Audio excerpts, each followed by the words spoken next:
It is recognized that exhaled air resuscitation is the most satisfactory method yet devised, but it's also recognized that it presents a considerable training problem.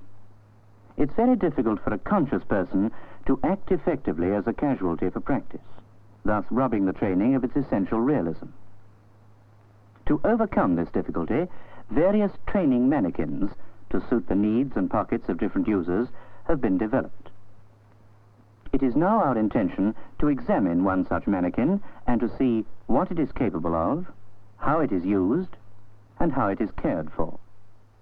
Before use, this mannequin has to be inflated. When fully inflated, it is life-size and has a lifelike appearance. The flesh and skin are mobile and not unpleasant to the touch, and as we shall learn, the mannequin can be used hygienically. When practicing EAR, the mannequin's head must be fully extended, just as a real casualty's head would have to be. When this is done, air can be blown into the lungs and the chest will rise.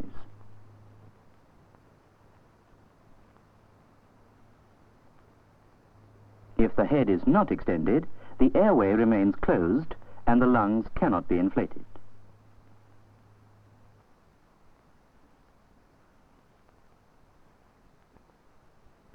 The mouth and nose interconnect, so that whether the mouth-to-mouth or the mouth-to-nose technique is used, the unused opening must be closed, as in real life, to prevent the air which is being blown in from escaping. The amount of force required to inflate the lungs matches very closely that required in the genuine case. If desired, debris can be put into the mouth for the student to clear before starting resuscitation.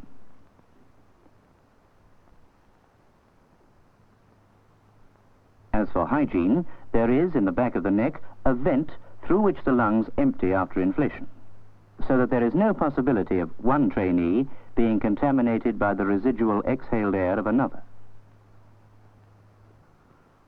Also, after each pupil, the face should be wiped with a mild antiseptic. This should be clear, uncolored, and evaporate rapidly.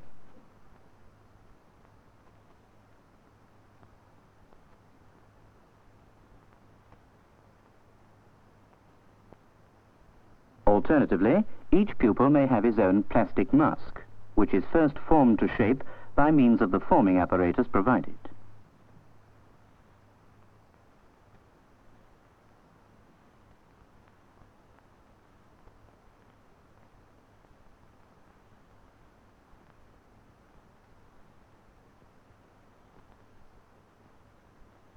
Holes for the nostrils and mouth are needed and are made with a puncturing form and probe, also provided. The pupil can now practice in the usual way, with his lips only coming into contact with the mask. A new mask for each pupil is made with the forming apparatus, the old one being removed and thrown away. Similarly, a piece of gauze may be used as a mask, each pupil, of course, using a fresh piece.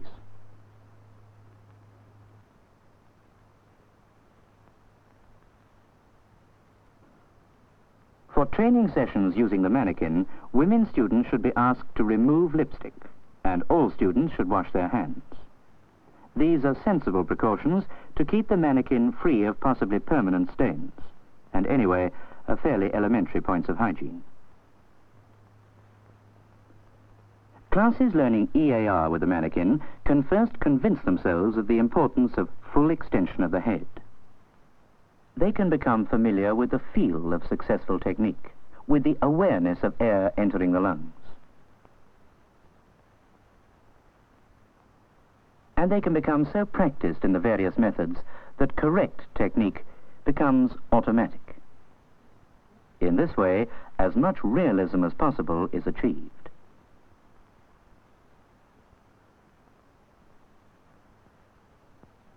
The training manikin can also be used to teach closed chest cardiac massage. The correct place to apply pressure is on the plastic chest piece here, which corresponds to the lower part of the sternum. And this site can be located by the student in the usual way.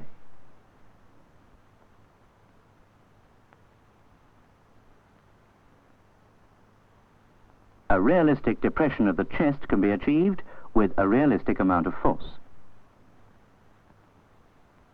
A tube from the manikin can be connected to a manometer, so that if he wishes to, the instructor can check that his pupils are achieving an adequate circulation pressure. When closed chest cardiac massage is correctly performed, a pulse can be felt in the neck, giving a further check on the success of the technique.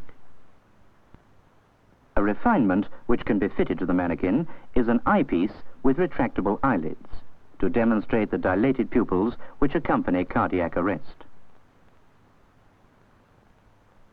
As with EAR, the manikin can be used to give a class realistic practice in closed chest cardiac massage. The students learn to apply the right amount of pressure in the right place and in the right direction. They can be taught the correct rhythm and can practice it until it becomes automatic. In the same way, they can learn and practice the more exacting technique of combining EAR with CCCN, either when there is only one rescuer or when two rescuers are available.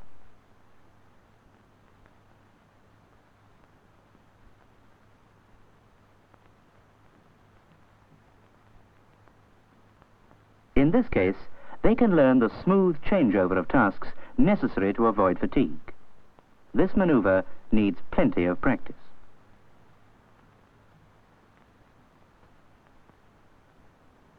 After each training session, the manikin should be dismantled, and those parts which have been in contact with exhaled air are washed out.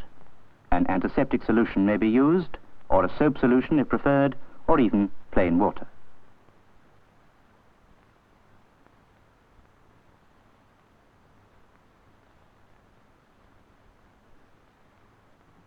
After the shoulder piece is washed, it is inverted and left to dry.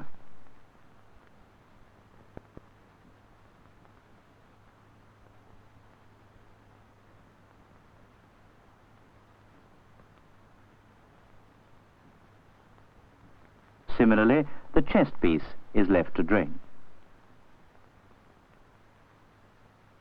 The non-return valve from the neck should not be overlooked and should be washed inside and out. While lectures, films and demonstrations form the basis of instruction in these techniques, experience has shown the great importance of practice. The manikin provides the means for the learner to become proficient, so that the method may be used in a genuine emergency with safety and success.